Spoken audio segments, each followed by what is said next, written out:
السلام عليكم ورحمة الله حبايبي الغاليين، يا رب تكونوا بألف خير. تعالوا النهاردة نعمل شوية صلصة رمضان. كل سنة وانتم طيبين، أعاده الله علينا وعليكم بالخير واليمن والبركات يا رب. إن شاء الله نعملها بطريقة سهلة بسيطة، ونعملها زي بتاعة المحلات وأحسن كمان، وفي البيت وضمناها وبطريقة سهلة جدا مفيهاش أي حاجة خالص. يلا بينا نشوفها هنعملها ازاي.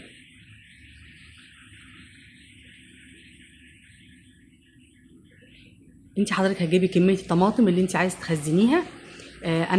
انا عندي في الفريزر يعني، بس انا عامله فيديو فعامله كميه صغيره. جايبه هنا 3 كيلو طماطم، عليهم حبه فلفل حمراء كبيره، وعليهم بنجرتين متوسطين الحجم. غسلتهم والطماطم زي ما هي، بس شلت الحته اللي فوق الصغننه دي، وعليهم معلقه ملح وبس. ما بحطش اي ميه ولا اي حاجه عليها.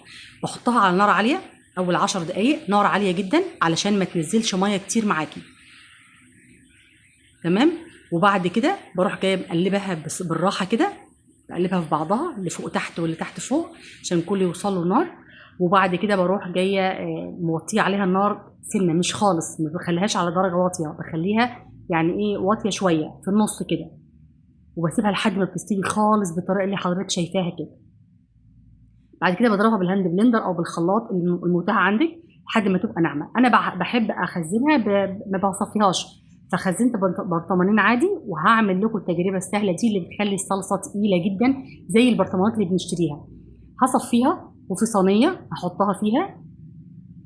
انت حضرتك تعملي الكميه اللي انت عايزاها، بس خلي الطبقه اللي في الصينيه طبقه خفيفه مش طبقه تقيله.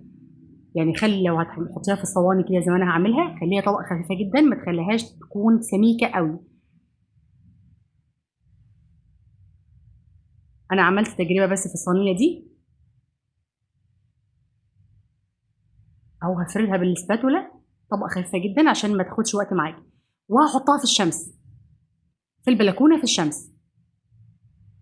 انا عندي الشمس حاميه، وحتى لو الشمس مش حاميه هتنشف معاكي. انا حاططها بالظبط يعني اول يوم العصر من الساعه 4 العصر لحد الساعه 7 المغرب، وبعد كده تاني يوم من الساعه 10 الصبح لحد اخر النهار برضه، بس يوم وساعتين في اليوم اللي قبله، مش اكتر من كده. وبقت تقيله بالطريقه دي. انا بقى بوريكم المراحل اللي انا عملتها بيها. دي اخر مرحله لما الوش بدا يغمق كده، وبدات الصينيه بعمل فيها فتحه كده او حاجه في النص، ما فيش اي سوائل بتيجي نهائي. وممكن تسيبيها اكتر هتتقل اكتر معاكي. جميله جدا وسهله جدا وما فيهاش اي تعقيد ولا اي تعب ولا اي حاجه. انا طلعتها في البلكونه او في عندك في حته بره قدام بيتك نظيفه، بتحطيها وبتغطيها باي شيء زي ما انا غطيت طرحه عاديه جدا. يا رب تكون الوصفه عجبتكم، تعتمدوها وتشيروها، وان شاء الله نشوفكم في وصفه جديده.